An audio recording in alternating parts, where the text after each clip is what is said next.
Bom dia a todos. Hoje eu vou falar sobre oftalmopatia de Graves, especificamente sobre o critério diagnóstico. Normalmente o diagnóstico do Graves é fácil, porque a maioria dos pacientes tem sinais de doença da tireoide, eles têm os sinais clínicos da doença ocular evidentes, proptose, retração palpebral, o estrabismo, né? Na tomografia você vê o espessamento do músculo e muitas vezes o anticorpo antitiroidiano, especificamente o TRAB, que é o antirreceptor de TSH, ele está presente, ele é positivo. Nesse contexto é fácil o diagnóstico.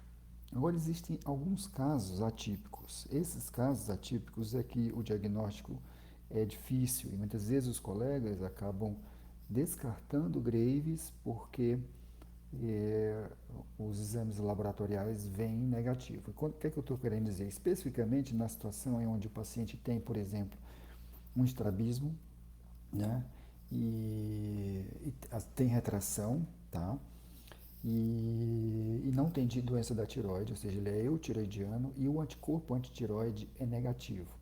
Então, eu vi um paciente essa semana assim, e ele já tinha passado com vários colegas, os colegas já tinham suspeitado de doença de Graves e acabaram descartando a doença de Graves porque o anticorpo foi negativo e a avaliação da função tiroidiana, né, pelo colega da endócrino, um ultrassom de tiroide normal, os hormônios tiroidianos normais, o TSH normal também, e diante disso descartaram Graves.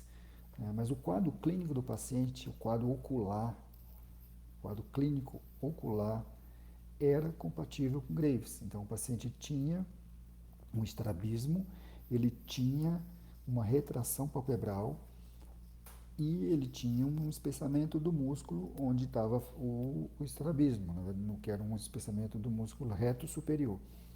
Então, essa situação acaba levando à confusão, porque é um quadro atípico. Então, é um espessamento do reto superior em vez de ser do reto inferior ou do reto medial. Tá? Mas a questão aqui que eu queria deixar clara é sobre os critérios diagnósticos nesses casos. E aí eu vou deixar uma sugestão de um artigo que vai ficar aí abaixo do vídeo, do áudio, perdão, e eu vou fotografar um esquema diagnóstico que tem nesse trabalho.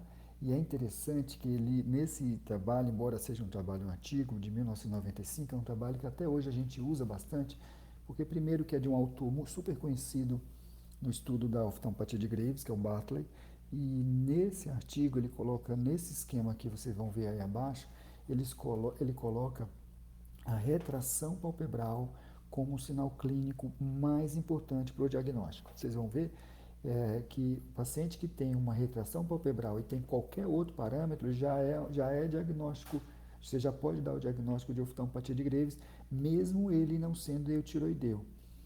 Então, vocês vão ver isso. Por exemplo, o paciente tem uma retração palpebral e um envolvimento do músculo, mesmo que não tenha alteração da tiroide ou mesmo anticorpo, você fecha o diagnóstico como oftalmopatia de Graves. Ou pelo menos não descarta. Deixa aquela hipótese, e é a hipótese mais provável, mas você não pode descartar, porque os exames laboratoriais eles estão negativos. Então, a dica, na verdade, é essa. O objetivo desse áudio é deixar vocês atentos para essas situações onde o paciente tem um quadro clínico atípico, ok? Um bom dia a todos.